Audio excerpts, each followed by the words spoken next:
Coco and Mama Coco Life and Style. Emphasis on life living. And today we are about to speak on life there in Tobago.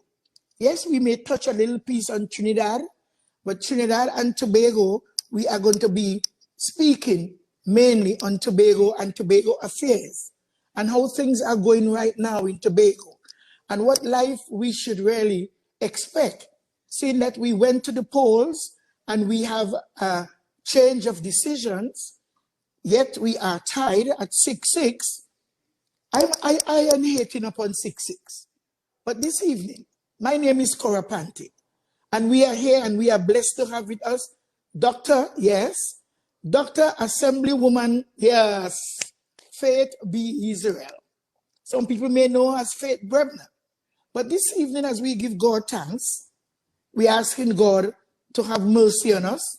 We are asking God to be the chaperone of our show, this Mama Coco Life and Style, that a lot of people not too happy that we are moving forward and we are progressing.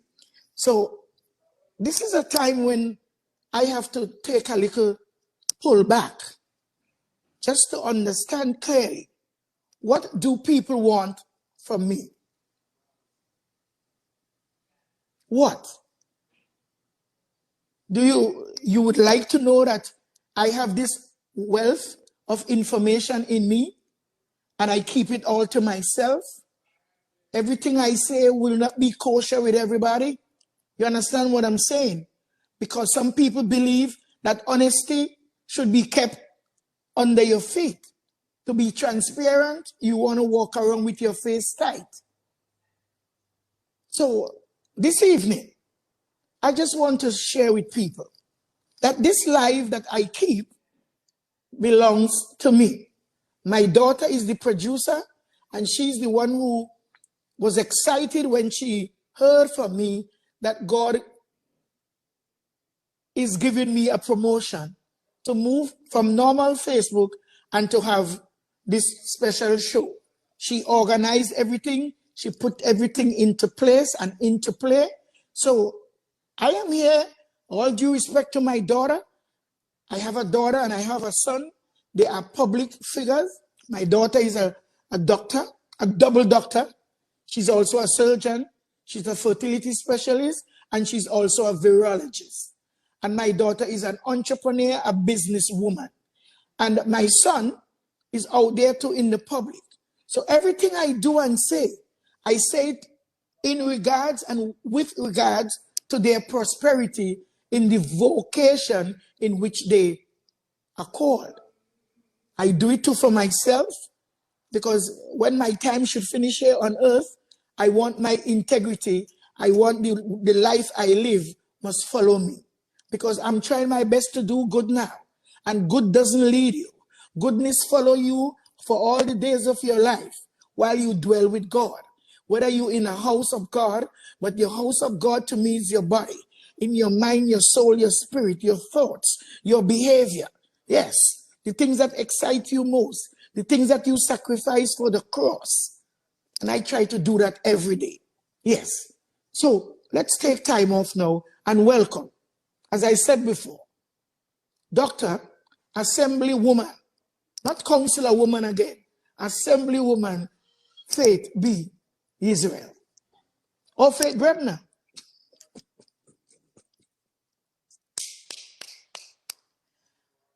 Unmute yourself. You're muted. Yes. Thank you. Thank you so much. Thank you so much. It's an honor being here. And yes, I am relishing in the Assemblyman title. I am. So thank you for having me on. Yes, you are so welcome. We are waiting for you. Yes, I kind of misspoke there because it could mean a lot of things, woman of assemblyman, but you're assemblyman. Yes. I mean, it's one of the things all of us they're using the term assemblyman, even though I am female. So that is the official title. And until we fix it, we go with until you guys fix it. Until we fix it, yes. Because in the early days of my life, I would share this. Every show I have, I like to teach something. In the early days of my lifetime, they used to call women police officers policewoman Ah, or woman police. yes, yes, yes. No, policewoman. So everybody know, I was with a policeman. I didn't understand the terminology. Right, But right, now they right. fix it and they have WPC. Yes, yes. So everybody So will true. know WPC have to be a woman A police. female. Yes, Yes. yes, yes. Right? So and is WPC what? Constable, CPL is what? Corporal. So we still have to teach we need civics. We certainly do. We certainly, there's so much that we don't understand, but yes, this is an opportunity for us to learn, for us to continue growing, and for us to continue evolving. Certainly. So we give God some praise and ask him for his anointing this hour.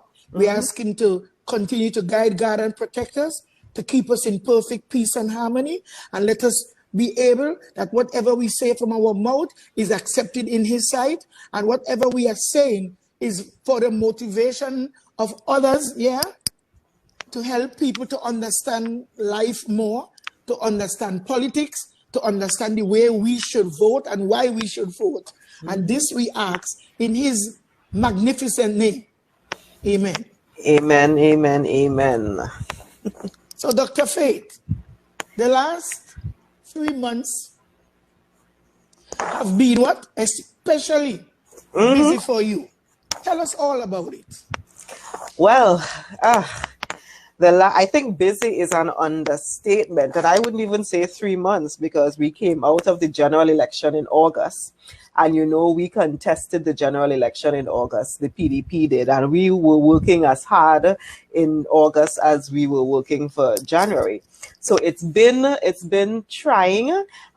It's been eye-opening. Quite frankly, I enjoyed every bit of it. I was actually telling my parents, who were a little bit concerned about whether I could take on the rigors of this. And I was telling them, actually, I am enjoying this. I'm enjoying this very, very well.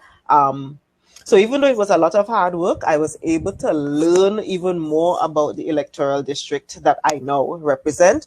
I learn even more about Tobago and the needs of Tobagonians and so forth. And that has been a wonderful journey for me. So I would not change any of it for the world. I would not switch it around. I wouldn't say I would have, I wished I had done anything differently. No, no, no, no, no. It was a wonderful journey. I enjoyed every second of, even the sleepless nights. I enjoyed it. I even lost maybe a pound or two because we were walking up of all of these hills. I noticed probably for the first time in a long time that everybody in certain villages either live going up a hill or down a valley. Down a valley. That's Yes. right.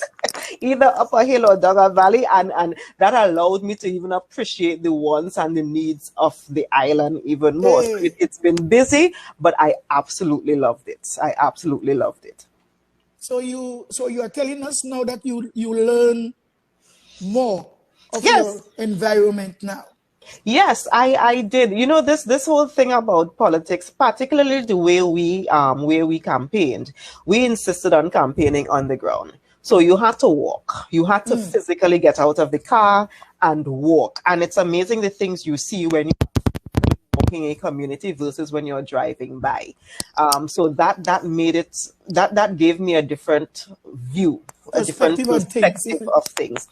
And in many instances, there were homes in places that I did not even know existed. Yes, there were people living in circumstances that even I was surprised by. And you would think that we're in 2021, this should not be the situation, but the reality is that is the situation. Jesus. That was eye-opening. That was like, wow, we should not be in this position now, but it is what it is, and I guess this is why I am here doing this job. And it allowed us to really, it allowed me to think, to chat with our community, and particularly the community of young men, because we frequently hear about, you know, the quote unquote delinquent boys on the block and that kind Yes, of thing. yes.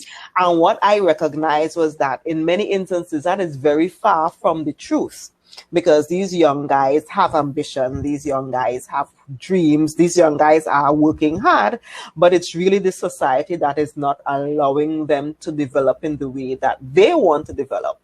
So that also gave me a very different perspective on how we think about, you know, certain classes of people in our community, and allowed me to start redefining or restructuring in my head how we fix some of the ills, some of the problems that are out there. Even when you go to some of these homes, we're not going to stay long to really make it a stuff, but this is very important. Like you go to some homes and you see some of the young men are great gardeners. Yes, and I have actually been, and it's funny because we insisted on going to every house. I insisted on going to every single house. We found homes that had large gardens, young men that had animals and stuff like that. And I would look at them and like, but boy, so why when I pass you on the road, you look like you ain't doing nothing. This is Hey, all you. And they were like, yes, Miss Faith, but I just need a little help with this, that, and the other. And we were like, okay, cool. This is what we would work on, because, you know, we have this image of a failed community that I think we are allowed to replicate in our minds. And because it is replicating in our minds, that is what we push out there. But we have a lot of people who are not failing, who are doing the hard work, but they just need a system to help us to help them and to help us as society to be better than where they are. so would you project this industrious way of these young people? Even some women, you go by them and you see that they are great bakers. They will offer you food and you ask yourself, you cook this? You understand me? Exactly. You know. So I'm so glad that when you told me that Sunday would not be a good day for you, because Sunday you start to go back into the community.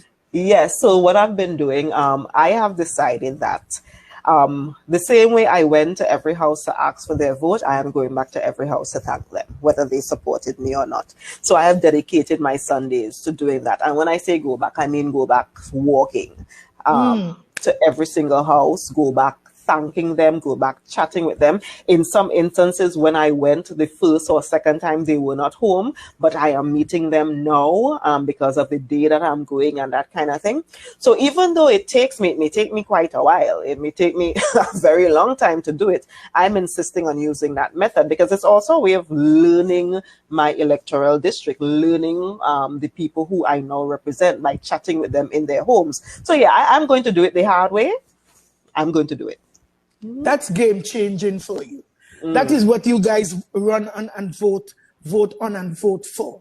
That's why the Spirit of Truth reveal that you guys need to be represented. That is real representation with presentation. And I'm so happy and blessed to have you who are doing this. Like tell me now, you're not a social worker, but you went into communities and you see women with so many children and how they live, and the kids don't have it, and they're sleeping on the ground, and the this and the that and the stuff. Do you have any plans to take up such things? Well, yes. I've already begun. To be honest, I've been doing that for the last couple of years anyway, because even though my background is in public health, behavioral and community health sciences, I worked within the division. It was then health and social services. So I am pretty familiar with the social service sector in Tobago. Luckily, I've actually made quite a bit of friends in the sector. So whenever I see people with needs, I already know who to call, you know, who to message, who to say this is what needs to happen to allow the person to go through the system and to get the support. So I'm really just continuing on that vein. Hallelujah. This is an awesome time in your life, and trust me, I appreciate everything about it. Thank you. Thank you. I appreciate everything about it, and I know the audience will be getting their evenings worse. Yes. Thank you. So, Dr. Faith, can you give us some insights? Yeah? into the lessons that you have. I'm getting problem with this green and With the black. You green. have Okay, so gained. let me read. Yes. Can you give us some insight into the lessons that you've gained from the recently concluded 2021 THA elections? Some lessons. There are First thing, many. Uh-huh. first of them lessons. You always remember, you see that Studley Park walk you did with Carl Cupid? With Carl Hector, yes. Carl Hector, I mean, I saying Cupid, Carl Hector. That was so inspiring. And it was so powerful because a lot of people, we live in around and we don't know the insights of our infrastructure, True. of how long things are in the making and how much we disappoint our people. So you go ahead and start to talk, but just remember Studley Park. Well, yes, and that is a perfect example of us not even knowing the treasures that we have on this island. And I think that maybe have been one of the biggest lessons for me was that, yes, I love Tobago. Yes, I'm from Tobago. Yes, my neighbor Stringberry here. Yes, all of that. But I gained a greater appreciation for what this island has and the treasures that this island has. And it allowed me to think through, okay, how can we better use the resources that we have? Because we have tons of resources that are underutilized, underdeveloped, and we are certainly not gaining the maximum potential from those resources. So that's one of the biggest things that I learned. Again, another one of the lessons was that our human resource is amazing. And again, we need to tap into that. We need to nurture it, but we need to tap into it.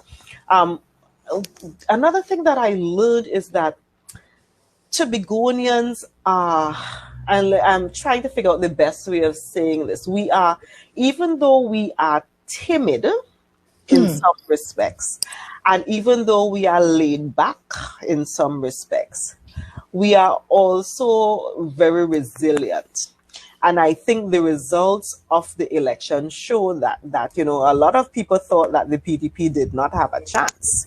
But the Tobago population showed them, we may and rah, we may not be, burning tires in the streets as they do in Trinidad or anything like that. We may not be that kind of people.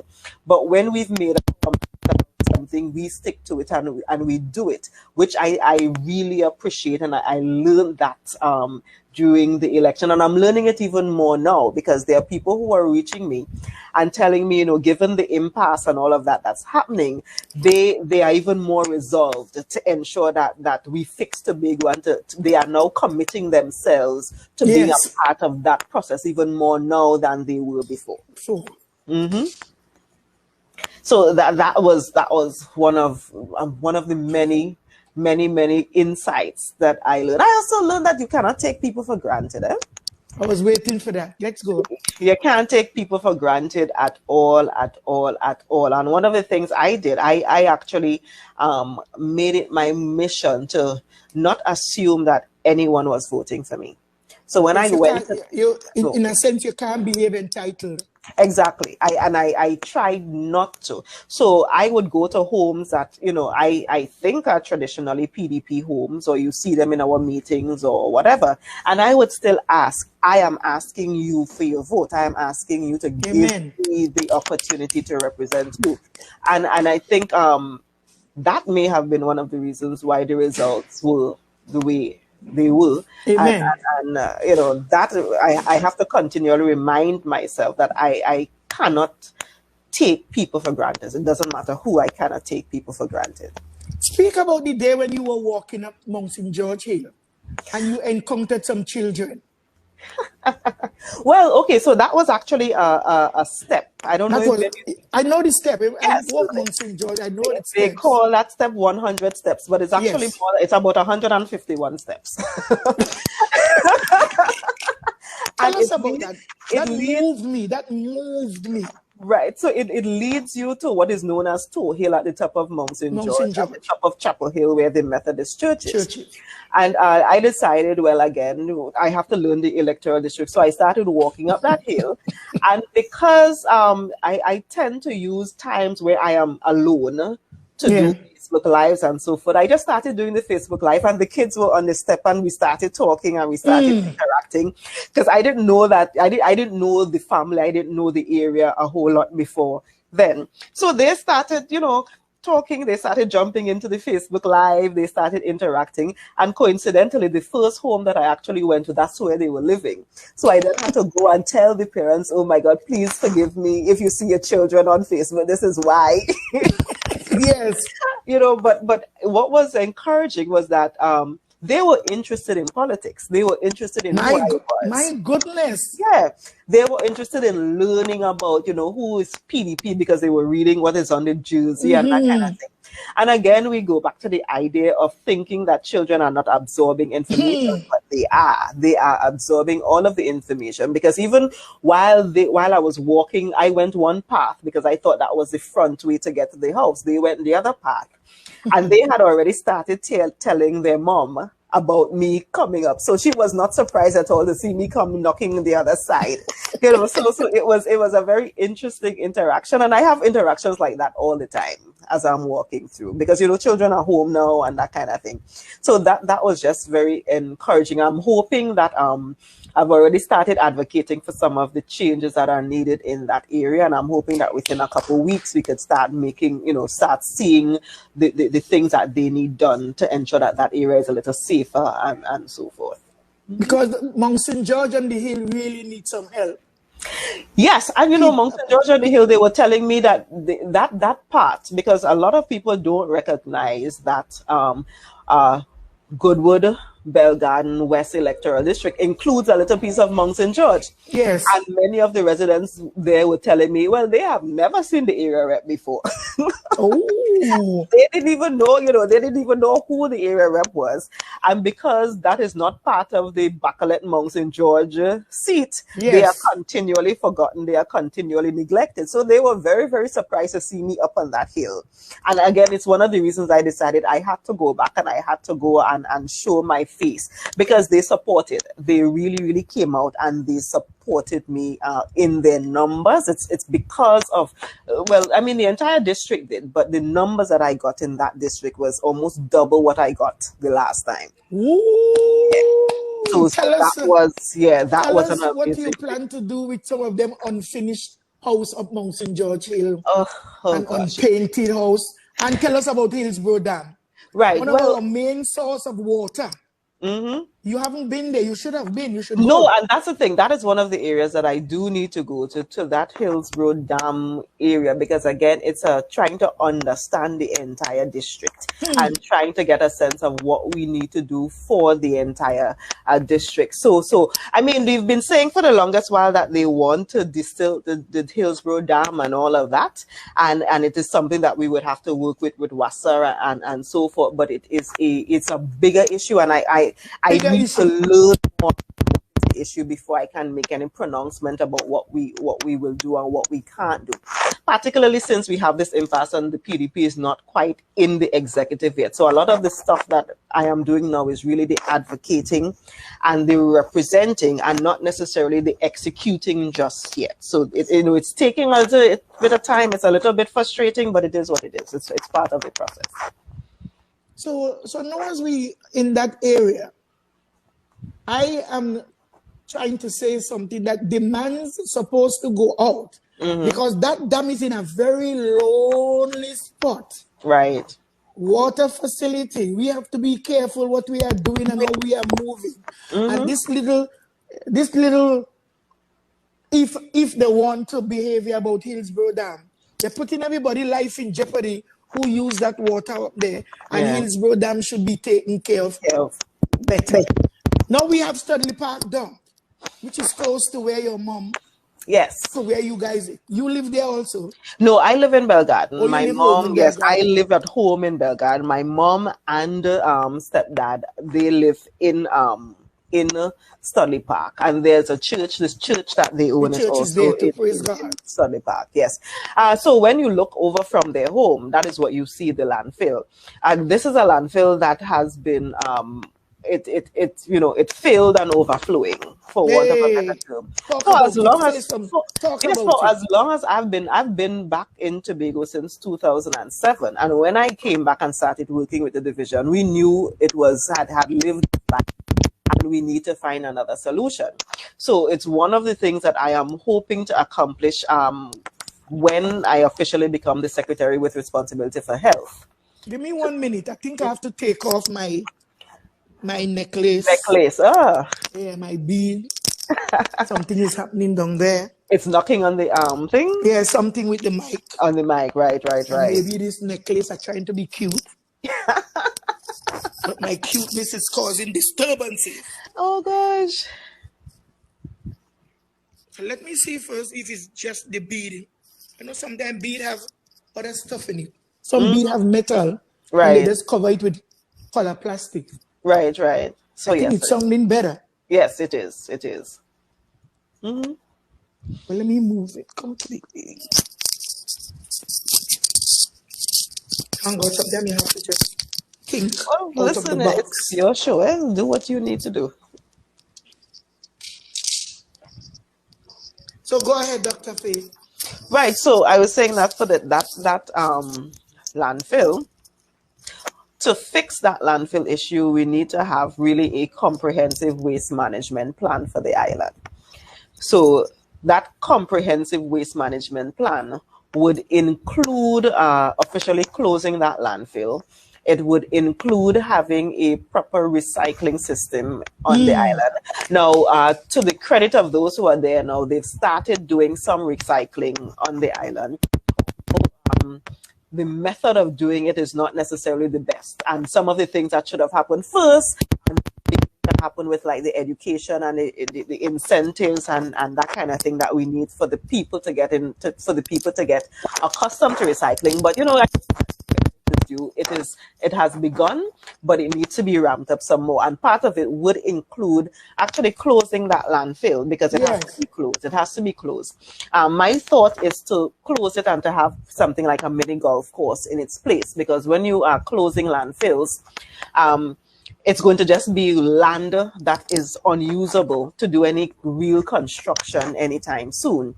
So we would have to find another way of treating with it, of using the space, and getting a mini golf course in that area would actually be a pretty decent thing to use that space for in the interim while the refuse actually settles and everything that needs to happen, because it needs to take at least 10-15 years after you close a landfill for it to come. You even start thinking about doing construction. You can get Exactly. So you can't do construction or So anything Sister like Faith, that. can you check your beads with your So it's probably mic my beads that's affecting as well? too.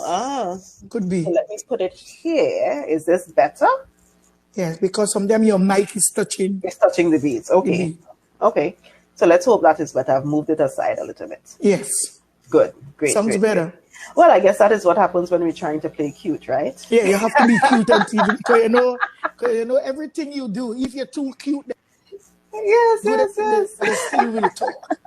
So we got to do the best for our show tonight. Exactly. And we can start to take things off in order to curb people's enthusiasm. Yes. Certainly. So, Dr. Faith, we have another question here for you. Dr. Faith, what is your impression of the path moving forward for the people of Tobago following the THA election results and the ongoing COVID-19 global pandemic?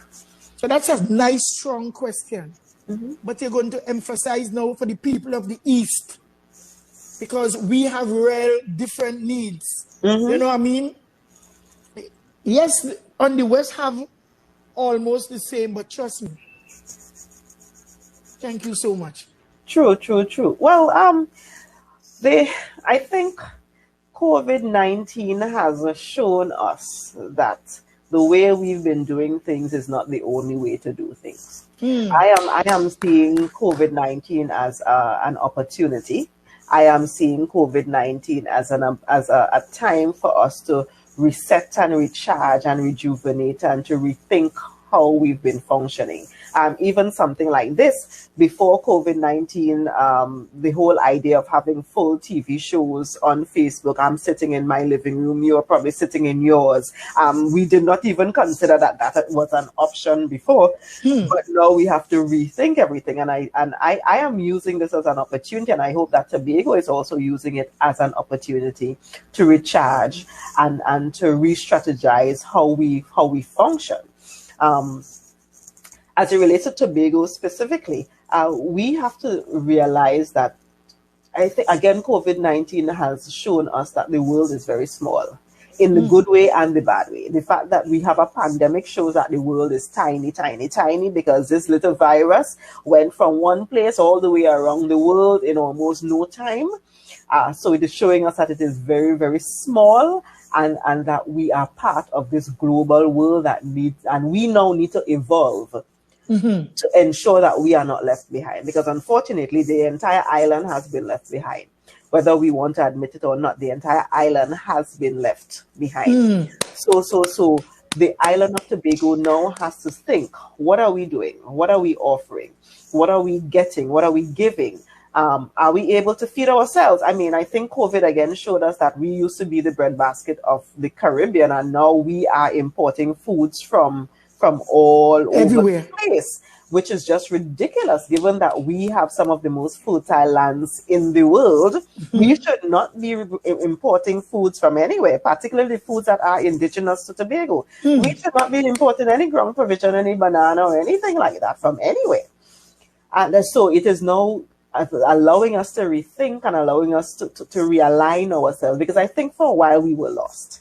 Yes. For a while we were just floating along and not really centering ourselves, and not really thinking of what we can do to impact the world in a way that causes us to stand out. And we now have an opportunity to do that. As it relates to the THA results, I think that Tobago is telling us something. Tobago is telling us that one, sorry to say, this is not PNM country. This is not PNM Island, even though we thought so for 20 years. And it's not PNM money. And it's not PNM money either, exactly. And I would really hope that those on the other side recognize that it's not their money, it's all of our money, it's state resources, and that we are not afraid to stand up for ourselves. We are not afraid, and the election showed us that we are not afraid to stand up for ourselves. And I want Tobagonians to continue knowing that we are not afraid. And particularly, I want to identify specifically 2 or 3 days before the election, a piece of propaganda came out where they were talking about a poll that said that it was going to be a 12-0 or 11-1 in favor of the other side. And I came out and I said to people, you all don't listen to that. That is just propaganda. That is them trying to suppress your vote. It's a voter suppression technique. Yes. And I'm glad that people listened and they did not stay home, because the aim of that was for you to say, well, we already lose. There's no point in going out to vote. But we are proving that, hey, you could do it. It doesn't matter what any poll says. It doesn't matter what, any of those people try to purport as reality. We are the ones who can change our reality. And that is the opportunity that we have now. We are the ones that can change our reality, and we need to do that. We need to keep pushing in that direction. So in moving forward, what you want to tell the people? Well, I mean, the other thing too is that the thing that Tobago has been pushing for the longest while is this Tobago autonomy issue. And we now have an opportunity to really stand together for that. That is why Mr. Duke said, even on the night of election, when we got the 6-6 results, that it's an opportunity to have 2 equal entities, PDP and PNM, to go and chat with the parliament in Trinidad to say, hey, we are equals. And the island of Tobago has been clamoring for certain things for the longest while.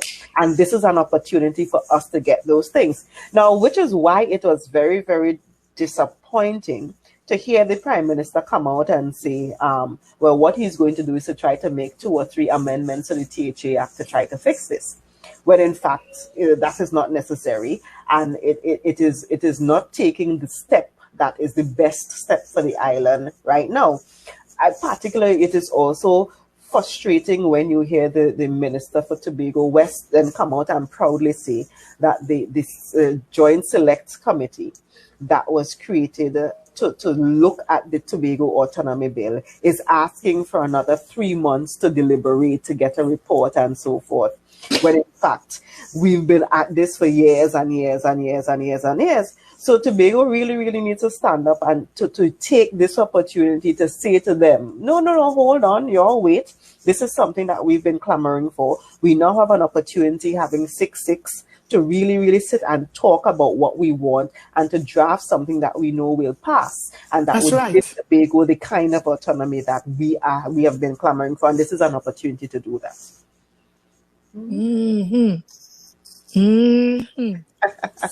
So what we're trying to say here now is that the Prime Minister and his people, they're trying to change the rules in the middle of the game.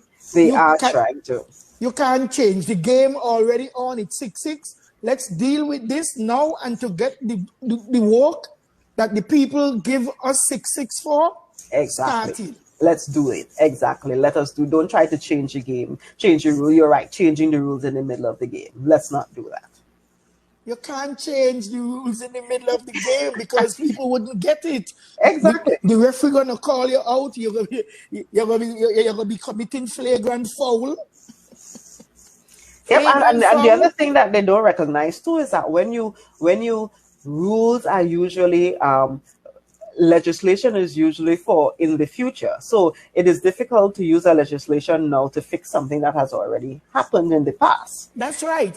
So we still have to treat with the issue at hand. To treat with the 6-6 impasse, and there are mechanisms to do it. We just need to use the mechanisms that we have available. To use it. You can't tell me that the leader of PDP standing up, he opening up chapter and verse, and this woman that they call the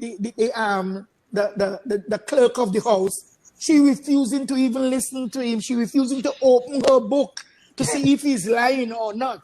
So she's showing that she knows the book more than who reading it from the book. You understand me? And I want your take. I better wait to see if a question there for you. Because I want you to give your take on her conduct, her behavior, her demeanor, and everything. I want you to say it as a woman sitting there, knowing that she's a public servant. Mm-hmm. Well, it is...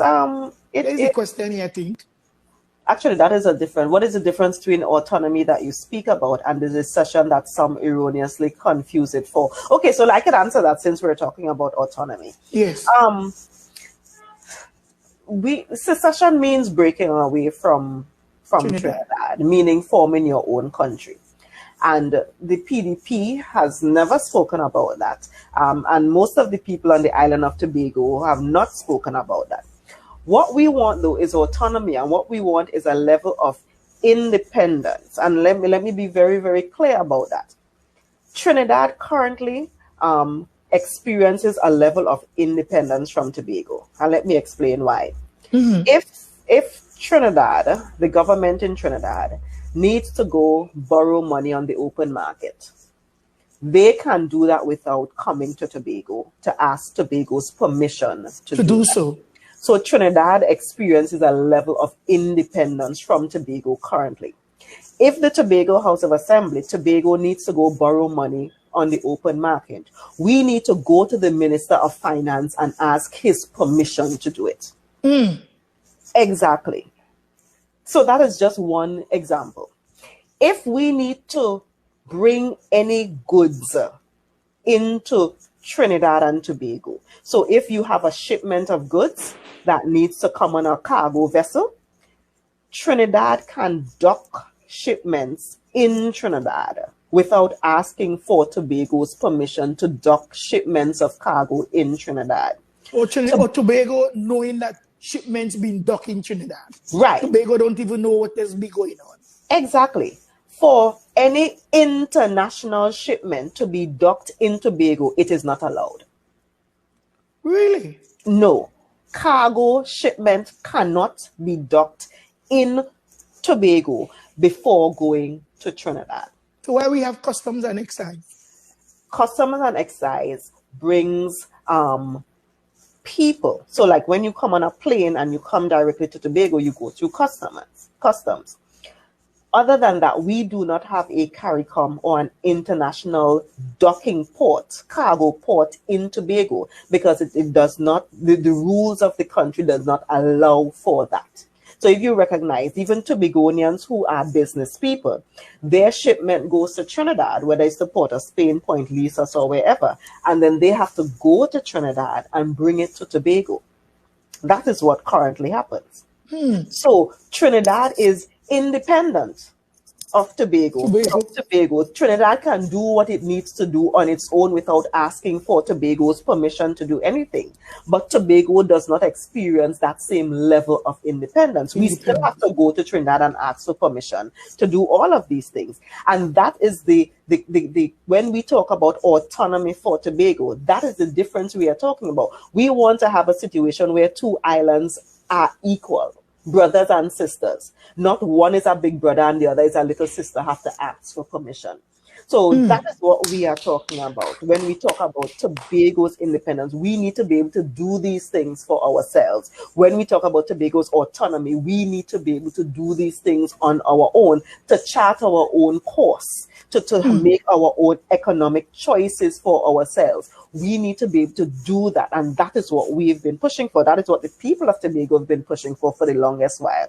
So that is what we are talking about when we say autonomy for Tobago. And let me also stick in very quickly that there is a narrative that's been pushed that Tobago does not contribute anything to the economy of Trinidad and Tobago. You know what? Give me 1 minute. I had a... So I would continue. There is a narrative that says that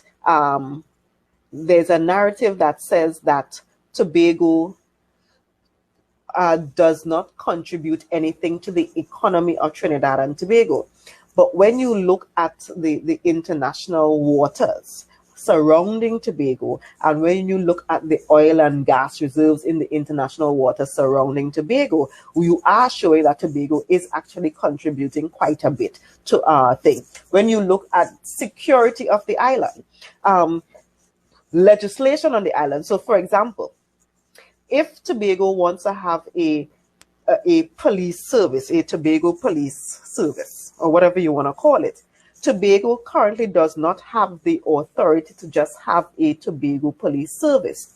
We have to use the TTPS and continue with the processes of the TTPS and the policies of the TTPS, who takes their instructions in essence from their bosses in Trinidad. If you look at our legislative issues, if the Tobago House of Assembly needs to create a law on behalf of the people of Tobago for something on the island of Tobago, we cannot just create that law. After we create a Tobago law or a Tobago bill, we have to then send it to the parliament, to the cabinet in Trinidad, which then decides whether it goes to the parliament or not. When it gets to the parliament, they then have to debate on it and approve it and all of that before sending it to the president for her signature. While there are municipalities in Trinidad right now, Port of Spain Corporation, Arima, Borough Council, all of these entities, they can make laws for their area. And when they make the law, they just send it to the president for the president to sign. While we do not have the authority to do that right now. So these are all of the things when we talk about autonomy for Tobago. These are the things we are talking about, ensuring that we put the Tobago House of Assembly on equal footing with Trinidad. So we are going to have autonomy over our policing and our treasury. That is what we are pushing for. Yes, so that we can have autonomy over these things. We can make the decisions for ourselves, because we know that Tobagonians are quite capable of making decisions. Tobagonians are no less smart than anybody else in the world. As a matter of fact, in many of the large institutions in Trinidad, it is Tobagonians running them. So I know that we have the technical capacity on the island to do a lot of the work that is necessary to get these things done. So I have no fear about our ability or our capacity to do it. These are the kinds of things we are talking about pushing. Mm-hmm. But we could go back to the question, is there actually a question about the clerk? I could go back to that point. Because we were surprised. And that is the most polite term I could use. We were really surprised by the functioning or the actions of the clerk, because the clerk really is there to help us maneuver the process. Yes. And the clerk, in reality, is simply ignoring what the standing orders say, because the standing orders are clear. What we are saying, and Assemblyman Farley said it at the very first sitting, the very first sitting, that the Tobago House of Assembly standing orders goes through the process of what we need to do to elect a presiding officer. It does not provide a provisions for if there is a title. So let's be clear, that is not included in the standing orders of the Tobago House of Assembly.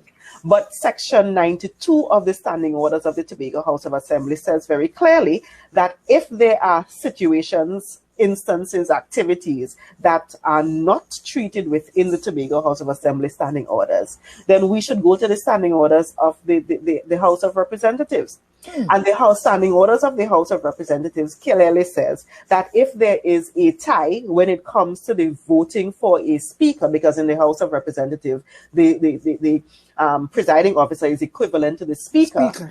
That we cast lots, in essence. You flip a coin, you draw straws, you put the names in a hat and you pull it. And this is actually something that is done even in Trinidad, where there were borough councils where they needed to pick a speaker. And that is what they did, because there was a tie. So it's not like this is anything new.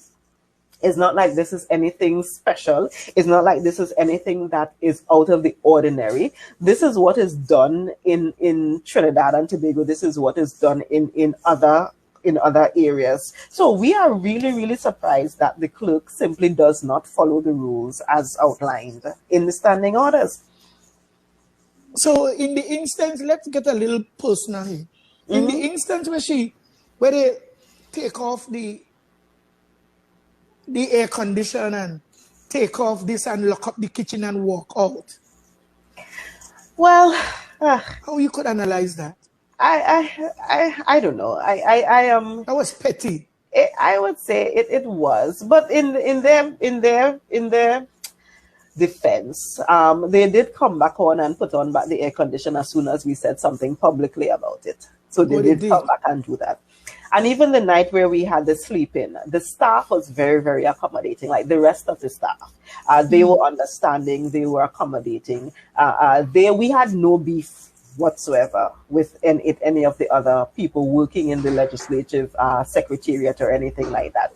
We are just really concerned that the clerk is not following the rules, and the clerk is not answering questions, because we've asked questions while at the meetings, just for her to give us an explanation as to why she's doing something or the other. And she simply refuses to answer questions. In some instances, she refuses to even look in our direction. I saw that. Yeah, so we are just, it's one of those things that I don't understand why. I don't understand what is the situation. But we are just hoping that the public servants understand their role and that they fulfill their functions. Because the other thing most people don't know is that in many instances, when there is misconduct and misappropriation and so forth, the politician isn't the one who gets in trouble. The politician isn't the one who gets, makes a jail, for want of a better term. The politician, it is the public servant who has to face the brunt of all of these things. Yes. So she really needs to be conscious of the fact that she needs to be very careful with what she's doing, and to ensure that she does not go beyond what the rule says and she walks for Tobagonians. Exactly. So are you still going to speak like in defense of her? No. Or is it or they just changed their way of doing things because they were placed on blast? a Well, difference. what for whatever was their reasoning, they fixed the situation, and that is all that was important for us. That part of it anyway. So that was fixed, and we were able to be comfortable. They did not call the police. They did not do anything like that. So that was fine. That was fine. So do And you we just think, in didn't your need her judgment, to do her job. do you think she should be investigated for her conduct? I think definitely, certainly, because the standing orders are clear. The standing orders are clear.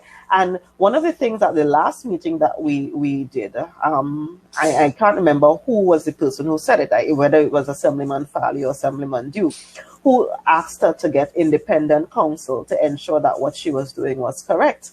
And we kind of hope that she would at least stop the meeting and go look at it, go read it again and see, okay, then come back and say, yes, I agree, or no, I don't agree.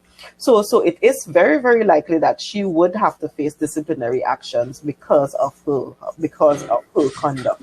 And I hope she's aware of that is a possibility, because it's very clear that she's just not following the rules. I don't really know her. I'm not excited to really know her either. But at the same time, it's alleged that she's somebody's ex-wife, and some politician ex-wife. And I don't know what. No, well, this is Mama Coco saying this with all due respect to everybody who will want to know why am I saying this. But she really didn't show any love for PDP. Yeah, she certainly did not show that she was impartial.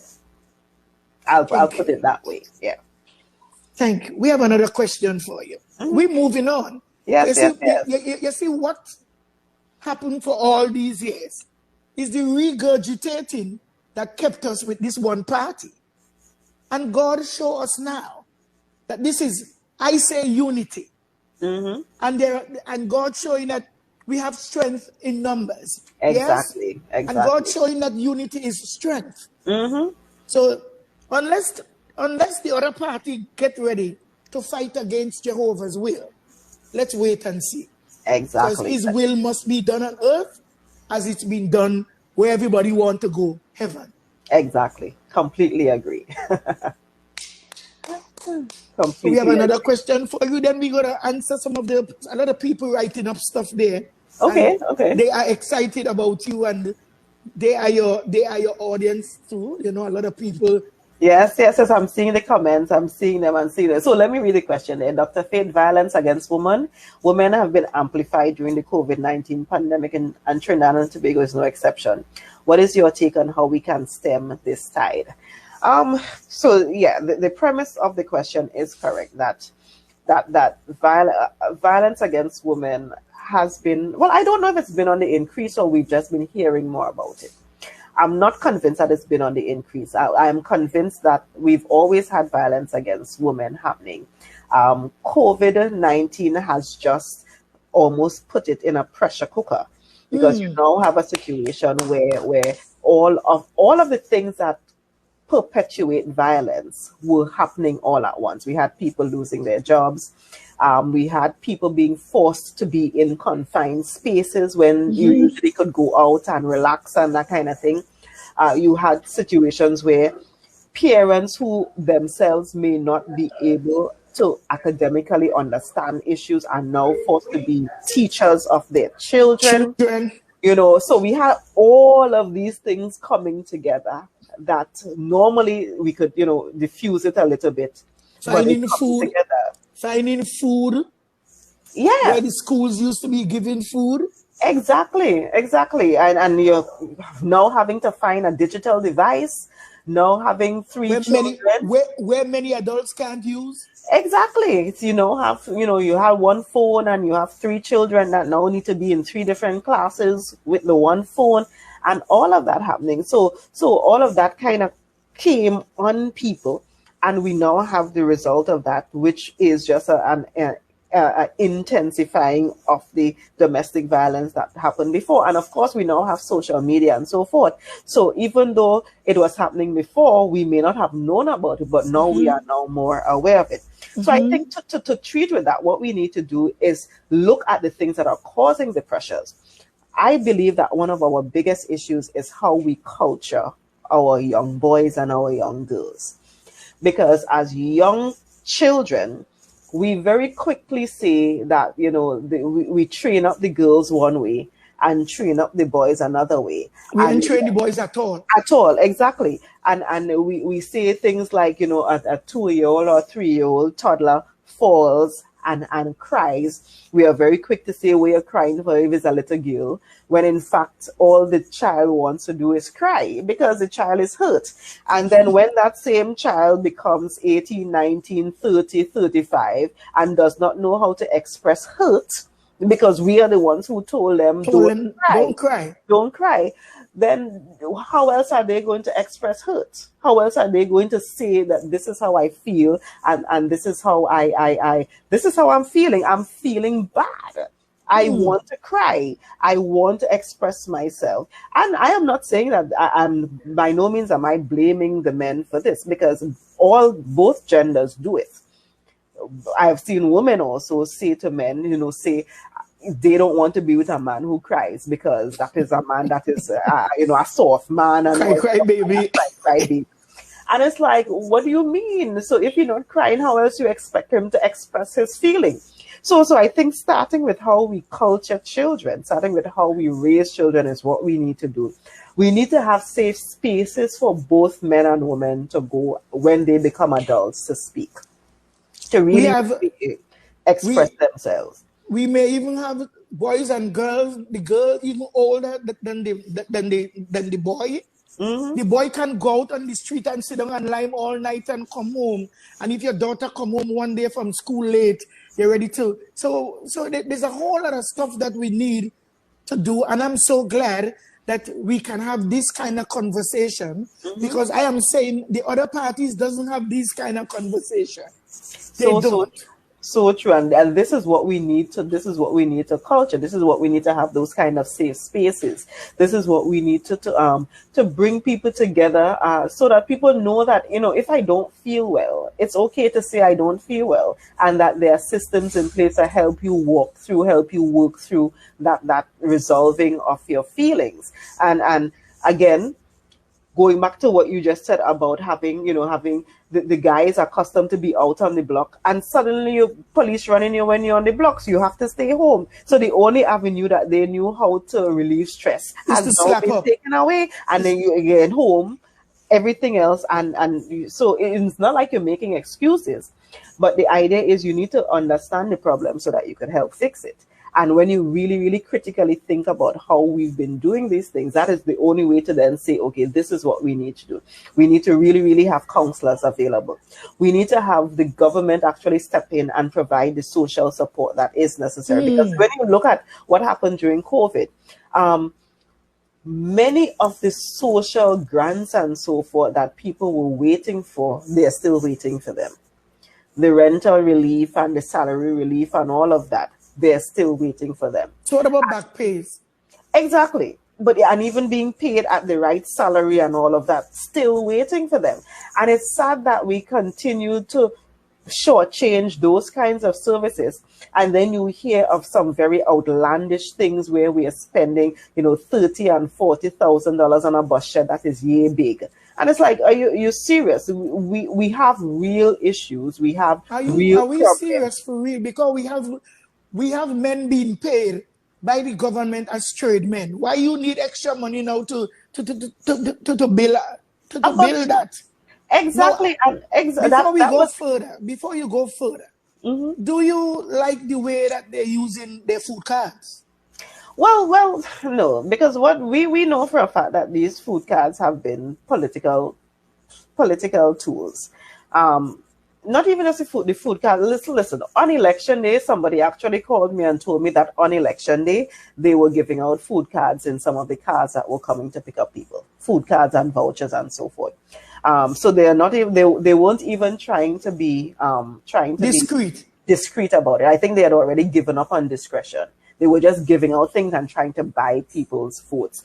But I think people are recognizing that those things are very temporary. So we call that bribing? It's bribing, yeah, it's bribing. In many instances, people took the bribe and still did not vote for them, which is why I think they were so surprised by the 6-6 Well, result. they told voters the last election, take the money and run. And run them. That was the Yes, word. That's exactly. what Shamfa Kojo, I just call name. That was Shamfa Kojo said. And take the roof, fix the roof, and then no vote for us. Yeah, And yeah. don't vote for it. So then now we can claim what kind of dog was around, because payback is a female dog. Fact. So true. That is so true. But again, it goes back to Begonians showing that they are not stupid. Because for you to continue I'm so doing, glad. yeah, showing, because for you to continue using those same kind of just before election is when you pave in every single road. Just before election, you're suddenly getting all of these things. And people are recognizing that, hey, you tried this on me once, twice, 3, 4, 5 times. I mean, I have sense. Yes, you tried on me so many times. But the real party that helped in season and out of season, it was the PDP. Exactly. And we helped without resources. When you say when the PDP help you, it's because we really help you. I mean, That's right. They really there are many instances where people don't even know that they would come to me and ask for support, and I legit took my last $100 or $200 because I know that I could get a job to get home. Hey. And gave it because I know that person really needed that, and that I could have, once I get home, I good. Somebody must see fate and give me a ride home. So what would the PDP government do to help Dr. fix the area there in Belgarden with the cars? Well, that is something that is one we need to, again, it goes back to Tobago having the kind of autonomy that we need, because a part of the issue with that is the public health laws that we have, and the fact that the THA has not been able to make the public health laws that are necessary for Tobago to function. Now, in a situation like that, he needs help. He needs help, yes. And he needs a space. And that is where you have to then rethink, okay, we have all of these state lands all over the place. We have other lands in different places. Let us set up a proper shop for you so that you can do the good work. Because the reason he has so many customers is because he does very good work. Yes. So let us think of another place where you can do that work instead of being where you are. But that is a conversation that we have to work with. And again, people need to recognize that what the PDP has been talking about is not coming down with a big stick, or not just trying to push you out, or not just as Whitey says, not giving you a handout, but a hand up. That has been our philosophy, to ensure that you are comfortable transitioning. And that's why one of the policies that we had even talking about in the election time is that what we want to do is to move people out of the Tobago House, out of being employed in the Tobago House of Assembly. But it's not just kicking you out, it's not just firing you. It's actually working through a process where we are encouraging you to start businesses and so forth. And like for the first year of you working on your business, you work a certain percentage of time with the THA, but we understand that you're building a business and you get your full salary. And by the second year, because you've been spending the first year building a business, you work less time with the THA, more time on your business, and we give you part of your salary. So by 2-3 years down the road, you have completely been weaned off of the Tobago House of Assembly and you have a thriving business. And it's stuff like this that we have been championing, and stuff like this we want to push, because we know that people need help, but people need help being coaxed into the right direction and not just being kicked out. Yes. Hallelujah. Dr. Faith, I am telling you this evening, Assemblyman Faith B.Yisrael, yes, you have a wealth of comforting information. Thank you. That people need to know. Well, I could afford to go into Dr. Faith's office and talk to her, and I will get some results. Yes. So, Dr. Faith, we are going to turn now to some of the questions and some of the statements that people, have made. So when you are reading them now, you're going to say who it is that you are reading about. Okay, no problem. So, Epi Bridgeling says, yes, hallelujah. and we need a decent and competent Secretary of Health. Well, yes. Yes. So before you go further, are you up for that post? Well, yes, that I was hoping that by now I would have already started working in that position, because that is what my training is. Having quality healthcare is what I've actually even taught. So, for example, for the last, well, not 2020, because nothing happened in 2020, but for years before that, I actually have been going to Trinidad to Arthur Jack, teaching courses on improving quality of healthcare and that kind of thing. So I really want an opportunity to do that in Tobago. Mm-hmm. Amen. So we have a lot of questions. We could notice a lot of people. Yes. They are here for you. Luan Melvin Charles says domestic violence greatly impacts one's emotional, physical health. What policies will you consider implementing to raise awareness on the issue? Well, that is critical. One, we need to, it's not a matter of awareness, because I think we are quite aware of the issues. What we need to have is systems in place to treat with it.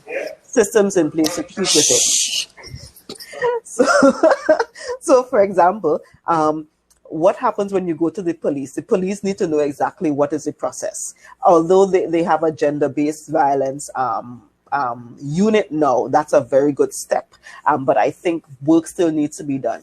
Within our system, our social support system, we need to have the clear policies on how you treat with this, the timelines, the fact that if somebody comes to your office who does not look, not well dressed, it's okay. We are providing social services. The security should not say you need to put on a jacket because that person is coming for help. No, things like this is what we need to put in place to ensure that it's working. Mm-hmm. Okay, your mic is muted, it seems. She mute my mic. I don't know why. Okay, now it's off. Now it's back on. Okay, so Janelle James Alexander says, we in Tobago will show you all how to wake up. So you will all follow suit. Oh, you mean like Trinidad would follow suit? Yes, Tobago will be the one. And as a matter of fact, I actually I met some Trinidadians, and they are so excited about what's happening in politics in Tobago. They are very, very excited about what's happening in politics in Tobago. Yes. Alicia Gonzalez said, Agatha Mashup Health and Tracy fully supported that to its death. I'm not even going to comment on that. No, that's a chuckle. That is for a chuckle. Jason King, I second that the red man that get voted out busy giving out jobs and money, hoping to get voted in when the next election will call. Watch them PDP and vote them out. Actually, I understand that they've been giving out jobs. Who is the red man? Who is the red man? Kwesi? Well, I assume that is who he's talking about in Mason Hall, Mariah, because he is still the secretary with responsibility for works, basically. Why? I thought the assembly was dissolved. Well, okay, so the situation with that, let me explain very quickly. There's a difference between something that is legal and something that is right or something that is ethical. So where the law is written, and again, it shows that the law is slightly flawed. Where the law is written, it basically says that until a chief secretary and exec council is newly installed, the old one basically continues functioning. So it is that little loophole that they are using to keep working, to keep doing what they are doing. And it was kind of placed like that for continuity of governance. So let's just say we have an election. PDP outrightly won the election, so there is no question about that. But there, for example, is a hurricane the day when we should have been inaugurated and we couldn't go through the process. Then you need to have a system where the government continues and does not just stop. So it was kind of put in place. So do you think they just these people they're enjoying happy hour so that they can afford to cover up things, bury things, tear up things? I am sure that is what is happening, because if they were honest with themselves, they would know that it is not their rightful position to be there. Yes, technically it is legal according to the law, but there is a difference between what is legal and what is right, and what is legal and what is democratic. Because at one point, is there an oversight committee? That is the problem, because right now, because the assembly legislature is not duly constituted, there is no opportunity for us to come to the House, for example, and ask them questions, or for us to have a public accounts committee or anything like that. So what people don't recognize is that they are there doing what they want, and there is, there is no oversight. And if you look at the Auditor General report from 2016 that we were speaking about during the election, you will recognize that a lot of the things that were happening, the $3 million zip line and all of that, was happening at a period where there was no opposition in Tobago, where it was 12-0. So we now have a situation where they are there running wild. They are hiring people like crazy. They are giving out contracts. They are all sorts of madness that's happening. But I'm really, really honestly hoping that Tobagonians are watching and Tobagonians are paying very close attention to how unfair and how unethical these people are, and that they will treat them accordingly when the time comes around. So, Ayana, more questions? Yes, Kian Clark said, if the THA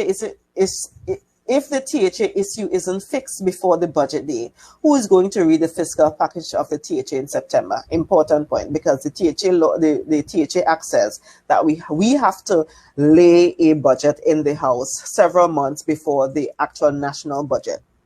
So all of these things that are hanging in the balance. There's even part of the THA Act, section 62 or 63, that says that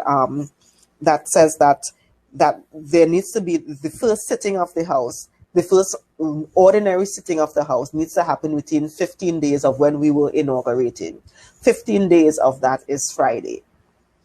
So again, I want to ask you to see if you could say yes or no or elaborate on it. How long will this thing go on for? Are they trying to just keep it as long as they want it so they keep you guys out from performing?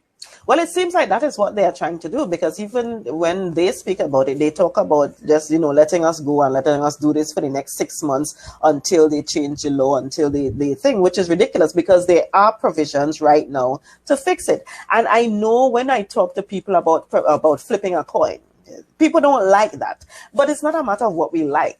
It's a matter of what the rule says should happen. Because if we flip the coin and heaven forbids the PDP gets into opposition, or not even get into opposition, because remember, the flipping of the coin is just to determine who is the presiding officer.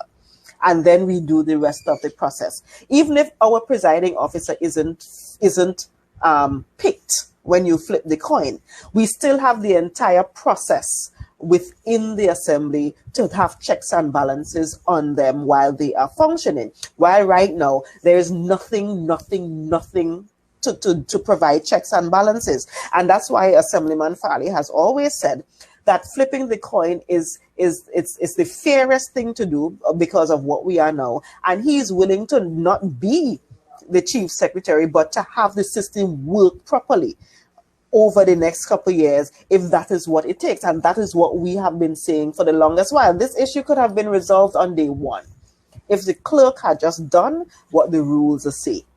If the clerk had just done what the rules say, it could have been resolved. Well, we have a lot more. Let me tell you something. Every time you come here, you can't make one trip.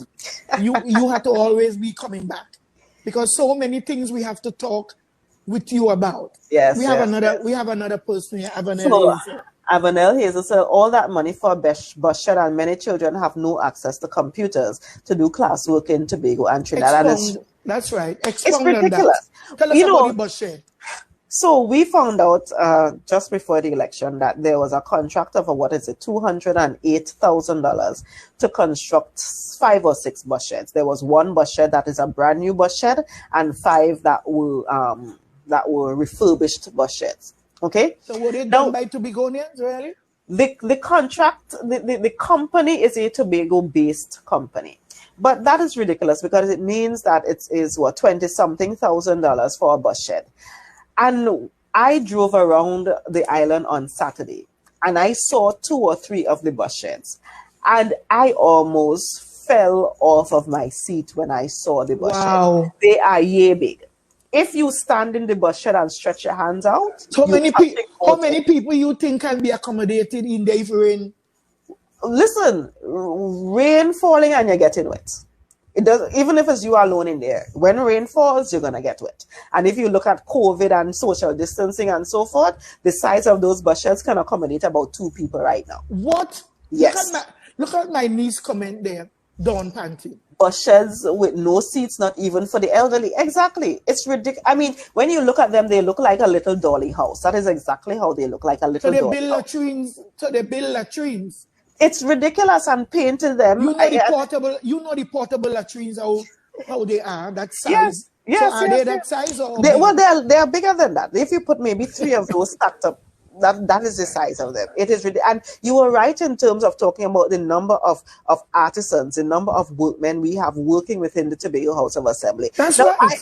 I don't mind if you say, well, okay, you spend $5,000 or $10,000 on material and have the guys who are already doing being the paid. work, being paid and sit down and listen, get this straight, mama. They have them sitting down underneath people's houses because they have no materials. Exactly. And they're being paid. Exactly. You know when they were changing up signs in country, right? Maybe all over Tobago, and they were naming the different places, streets and so on. Do you know that the crew was from Trinidad that was walking? I heard about that after the fact. Well, I was right there in Argyle, and I was across the road, and the van come there to change the sign by the center and to change to Popo Hill. And then we grew up with occasion call. They changed it to Breadfruit Alley. While we were walking, the gangs walking Breadfruit Alley, you're going to walk on bread. Because, I'm a checker. Yes, I can speak this language. And now in there it's called Popo Hill. Out the road called this. By the center called that. And they don't know the name of the roads. Because that road that going in from the center there, that road have a name. True. Let's read us again. So Luan Melville Charles says, how would you ensure that appropriate primary care services at Roxborough would meet the health needs of the people in Tobago East? Oh gosh, I think I needed a whole show to talk about the situation with healthcare in Tobago, particularly since, Mama Coco, they went just before elections and opened the quote-unquote Roxborough mini hospital. And you could ask anybody in Roxborough right now whether there is a single bed in that building, whether they've seen a single patient in that building, because no. What they did, we understand that they actually rented some of the equipment to have the grand opening, and that they are now, even if you look at the TRHA website, you recognize that they are now looking to hire the staff. So they were hoping to do, what they were hoping we would not have noticed is that they were just trying to remove the staff and so forth from the Roxborough Health Center and move them over to the new hospital. There are no A&E, meaning accident and emergency services at that hospital right now. None. If you get sick and you need emergency care, you better head to Signal Hill. Don't go to Roxborough, because especially late in the night when the health center isn't normally open, head to Scarborough, head to Signal Hill, because there are no services like that. Wow. Exactly. And we have an opportunity to actually have a real proper system on the island there, where you could get proper emergency services. When you look at it and you strategically think about it, it may not even be wise to have a full-fledged hospital there when you look at the cost of managing and running a hospital and trying to have all of the equipment and everything that's necessary. But if you have proper A&E services that could stabilize you quickly and then take you, basic things you could do there, but then take you somewhere else, take you to Signal Hill for greater service. That is what is necessary. We also need to have proper ambulance services. Yeah, that's what I wanted. Exactly. With defibrillators and everything, I understand they don't have it. And again, when you talk about the ambulance service, what you need to do is increase the level of emergency care that can be provided on the ambulance. Amen. Unfortunately, right now, we are at basic, practically level 1. In essence, when you get on an ambulance in Tobago right now, you're getting a ride to the hospital. You're not really getting accident and emergency care, because the technicians on the ambulance do not have the training. And do not have the certificate to provide anything other than oxygen. And some people working in ambulance tell me that they afraid blood. They hate blood. And you're walking on an ambulance? Exactly. Let's move on. Moving on. Diana Devine says, what became of White Up? So White Up is actually, okay, so because of COVID, in 2020, a lot of these training programs had to close down a little bit, but White Up and those MIC and those things are slowly reopening on the island. Mary Tate Mitchell said, Tracy brother is busy giving out jobs in Mason Hall. Gangs are overcrowded and he is a supervisor here. Exactly. Sigh. Exactly. Avanel Hazel, and fixing road with taxpayer dollars, but trying to promote that they did some great good. The road should not have had to be underdeveloped in this 2021. It's an infrastructure that should have been upkept, doing no favors. And even that, listen, when they were about to open the hospital, they paved the road from the entrance of Roxborough entrance by the thing up to the hospital. They didn't even continue paving the road up to like Roxborough sector. So let's say, well, smooth it off. Them a little, smooth the whole thing. They stopped right at the hospital. I'm like, you people are something else. Joanne Collins said, thank you, Dr. B.Yisrael. Nicole Thomas, blessings to you, my era rep, Dr. Faith. Thank you, Nicole. Thank you so much. Martin Lewis and Labre people should follow Tobago. I agree. Whole of Trinidad should follow Tobago with this one. Whole of Trinidad.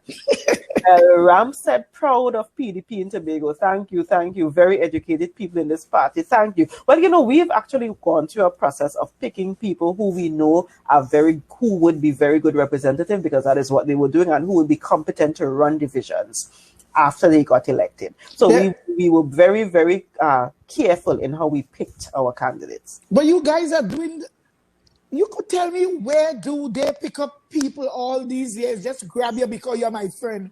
Yeah. Grab you. No one ever go into the assembly and you are the right person for the post. They have now Denise Oyafat, who is the only trained doctor, and they treat this woman like crap. Well, woman to woman, I know she's not on your side. She's doing her own thing. But what could you say about the treatment of a woman in politics? Well, Dr. Angus and I actually worked together at Health when she was the advisor for Health and so forth. And we've always had a very cordial working relationship. And we've always been able to put politics aside, because I appreciate what she brought to the table, and she's able to appreciate what I brought to the table. And so it's amazing that is how they treat their own. But it also tells you, if that is how they treat their own, imagine what they do to their enemies. And I have always been very cautious of people who would treat their own like dog and then want to convince me that they love me. No. I am not buying that at all. Patrina Legal said, how will you treat with the issue of transferring patients via helicopter, especially when critically ill, long waiting times in A&E, lack of specialists in Tobago, etc. The list goes on, and we need to build capacity right here. And she's right. One of the things we need to rethink is how we unfortunately, over the last 20 years, and I actually heard Mr. London say it when we were talking about a university for Tobago, where he said Tobago does not have enough people for a university. Unfortunately, that is the mindset that we've had in Tobago for quite some time. We need to shift that mindset. We need to think about having Tobago provide services not just for Tobagonians, but for the world. And if we think about healthcare like that, we would then say, let us bring the specialists to Tobago, so that instead of us flying to Trinidad, Trinidadians can fly to Tobago to get the specialty care that is necessary. That is how we have to rethink these things, and having specialists here, having proper services here. We have to think about not just tourism, but medical tourism as one of our options on the island, and that would ensure that we have the specialists on the island to do what is necessary. So I understand, well, using the word alleged, that Mr. London is now being employed again to receive $100,000 a month, working with Ansel Dennis as his advisor. I want to know where this information can come from, and why is Orville receiving another tax benefit in the form of a new role in the Tobago House of Assembly. That's the message I received, and that this guy that lost his seat, he will be working in the area of agriculture Is Kalinda, whoever lost the seat, maybe who you won from. Right. Now, to be honest, I want you all to pay very special attention to what's going on, because we had the puppy show of them asking the secretaries who did not contest or the secretaries who lost to step down. And then we recognized shortly after that those secretaries were then rehired as advisors. So they very publicly said, oh, we've asked them to step down, they've stepped down. And then quietly, before they could even step down, gave them a contract to be an advisor. And you are right in terms of the very high salaries that they are paying these people, while they are people who are working for $2,000 and $3,000 a month and can't get their salary. To Begonians, you all need to pay very, very close attention to what's happening. I hope to God it is not true about Mr. London being rehired. I hope so. I hope that is just rumor, Mama Coco, and that is not true. I myself. Because that would just be absolutely ridiculous when there are so many unemployed and underemployed professionals on this island who need jobs and who are fully trained in different areas but are working in jobs that have nothing to do with their training. And they keep saying that they don't have money to do it. They don't have money to do it. If this, I really hope this is not true. I really, really hope this is not Me true. too. Moving on again. You have another one from Mary Dates. Mitchell said, healthcare professionals in the UK and the US want to come home. How will you entice us? Not just healthcare professionals. As a matter of fact, one of the things that the PDP has... she's a nurse. She's a nurse, okay. From Dallaford. One of the things that the PDP has been pushing is to try to repatriate our professionals generally. And to say to you, come home with your skills and your talents, and we would help you with several things. One, if you need lands, we could give you low-cost lands, help you to get loans and so forth. But you have to come and do something. You have to set up a business. And then when you set up a business, you have to hire people from the community, because it's part of the process of weaning people off of the THA and developing the private sector on the island. So it's stuff like that we have been pushing and we have been advocating for. So if you are in health professional, if you are in IT, any professional that you are Tobagonian and want to come home, we want you to come home, and we want you to come home and help build the private sector here. Avenel, would you support doing co-ops and sending workers for training like ophthalmology and x-ray technology, diagnostic services, dental, and many more specialty in any to have available to come back and practice in their communities? Yes, certainly, because that is what we need. We need up-to-date, we need people who have specialty training that is up-to-date. Because we recognize that in many instances, the training that happened was, 5 years ago, 10 years ago, and they've not updated their skills since then. And we definitely need, medicine changes all the time. It's continually evolving, and we need to continually evolve with it. Kellyanne said, how is it persons are being hired in works allegedly when there is a hiring freeze in the country? I'm asking the same question too. I am asking the same question too. But I'm glad Tobagonians are hearing, and Tobagonians are seeing, and Tobagonians are recognizing the kind of unethical practices that they are going on with. Hallelujah. Well, my people, I don't know how much more you guys want. You guys are taking advantage now, okay? On Dr. Faith. Dr. Faith, we are so impressed with you, and we are excited to have you. The people love you, and this is transparency on steroids. So all who out there getting ready now to play that they want to talk back or talk forward, let's get ready. Tell them to go back and listen to the entire live. Everybody, go back and listen. Give your input, because Dr. Faith will be going back into the live so that she will know what to answer next time and what she needs to expound on. Yes, so, yes. Dr. Faith, I'm excited. Can you give us your closing statements? Sure. Well, taking into consideration that we hope that Mr. London is not being re-employed. I hope so too. I hope so too. Closing statements. I want to first thank everyone who supported me in the election. Thank you, Goodwood Belgan. Thank you.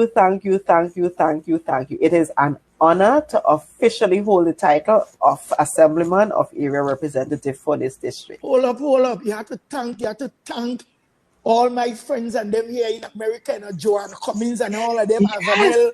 They back you and supported you. They behave like ride and die, ride or die. Mm-hmm. Ride or Yes, die. yes, that is true because the support we got from the diaspora was amazing. And there are people who are messaging now and say, even though they could not come home to vote, they call their family or call their friends and told them to please go out and vote for the PDP. So certainly, thank you so much. In closing, I want to say that, this is an opportunity for Tobago to redefine itself.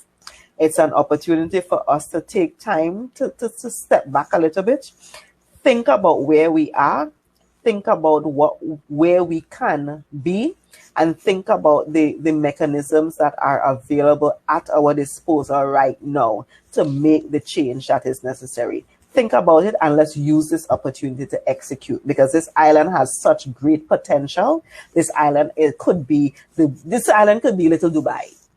This island has that much potential that we can do whatever we want. We just to open our minds, think about it, envision it, and allow the PDP to work towards realizing those dreams. Thank you all so much for the opportunity. And we know that you will continue giving us the opportunity to do that. So you ain't thanking me. Well, Mama, thanks to you and your family and everybody, Sydney and Winston and everybody. Yes. I know, I just teasing because I want to say something, Yes. God give us a surprise victory of 6-6. Because God wanted us to catch these people in their acts. Yes. So just like if you know somebody coming by you, you're going to clean up and stuff. But when you don't expect them, they can come and catch you with your posy on your counter in your kitchen. So true. So what God wanted, they're not providing it. Listen to me, and people's heads are going to spin. You see, the delay that they're having is just because they know that the Coco they had in sun, they didn't expect rain. You understand me? They tell themselves they was going to win this. Because, Tracy come back and she just started to get things to clean up. But God did this, but we're not respecting God. We're doing as if this is our thing, and it's we who caused this to happen. Today, I want to lift up this conversation, and I want to lift up what's happening before our God, Jehovah. I'm not afraid to face my God, because I know my God didn't afraid to face me. When I was called, I had to answer to my name. Just like in Adam. Adam knew what went wrong. Because Adam used to answer God the minute God just talked, Adam was right there. But because Adam was guilty, although he blaming Eve for everything, Adam, where art thou? Adam, where art thou? Adam, where art thou? Hiding from the Lord. Adam only hid because he was caught and he was guilty. So this is what the PNM do. They're taking all this time to hide away everything. And look who they're bringing back into the fray. The man of the deepest corruption. The man that ran Tobago for 16 years. I cannot believe that they send him away to London. He did not one thing up there. He didn't improve the people of Trinidad and Tobago in London. And he come back in time now to see if he could finish clean up, because they did not give Kelvin Charles enough time to clean up their mess. So he come back now and he see that some of the things that he really wanted to clean up, Kelvin didn't do it. So he coming back now to align himself right in with the chief set. The chief said that they don't want to depose us and they don't want a newness to happen. But let me tell you something. God says he's not an author of confusion. True. And he said he's in the affairs of every man. And if we have an affair going on in Tobago, everybody tell themselves, God is in the midst of that. True. This election, God is in the midst of this. God asks for unity. Together we aspire, together we will achieve. PNM claiming that when we roll, we roll alone. God cut that. God said no more rolling alone with my people. I sent Moses to do a job for me. Moses, go tell Pharaoh, let my people go. True. So when PNM get the chance to let Jehovah people go out of slavery and all the mentality and all the whatever, PNM, they didn't do the job. So God bring the PDP now. The people with the vision. The people with the vision. The Bible said that the young man have to come before the old men go. True. And the young people, you guys are here now. And you guys are ready to work. And I cannot see why Keith Rowley and this band of Sicilian mafias, so is he who called himself mafia, you know? I don't know if people feel that it's we who calling them mafia. He said that we are like the mafia. And he named which former mafia. True. So my darling, I want to thank you so much for coming. And I hope next time you would come again. It would not be tomorrow, it will not be next week. But because we are so edified this evening, because God moved in such a mysterious way with you here today, that many things that we didn't have clarity on, you came with it with precision. Clarity with precision. Right on the money. Yeah. And to whom much is given, shut your face, people. Much is required of the same.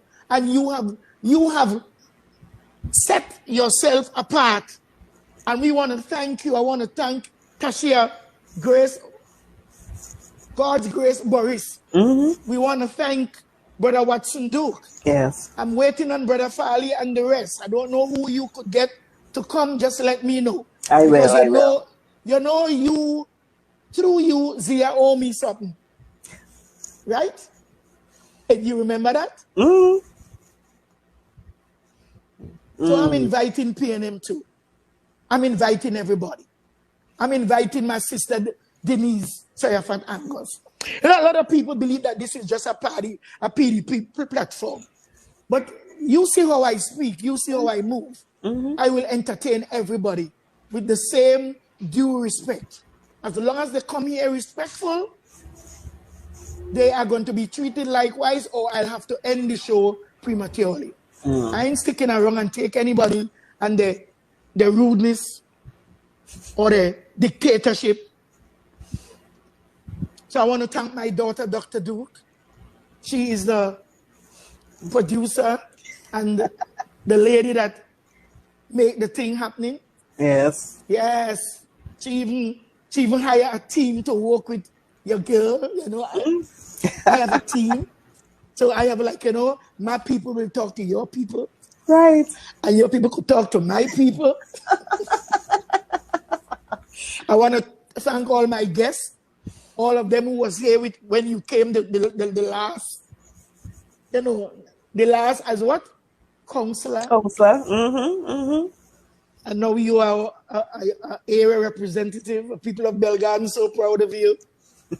I know you ain't gonna get everybody, but it's all right. Yeah, that's fine. That's quite all right. You got enough. I want to thank your mama for having you. Yes, it wasn't easy for her to bring you into this world. I know. And I said already, to whom much is given, much is required the same. And Father, when you bless some women with children, and the children come up and they grow up in the way that they should grow, you have to thank the parents for it. So, peace, I say, unto the people of Trinidad and Tobago, unto the people of the world, the diaspora, to all my friends and family across the world. I thank God for everything. I thank Him for this platform. As I await more people to speak truth to what? Power. Power. Your energy is well received. Thank you. Thank you so much. Thank you. You were watching Live with Mama Coco, a current affairs and lifestyle program that touches on what matters to you. Enjoy watching this live? Share it. Know of a great guest for Live with Mama Coco? Click book now on our page and input their contact details or call 702-577-0848 to talk to our team. Check out Mama Coco's Life and Style shop and purchase Mama Coco's book Unbreakable Spirit or get Mama Coco's apparel collection inspired by her artworks and sayings. Live with Mama Coco is produced and distributed by Girl Powered Success and Survival International.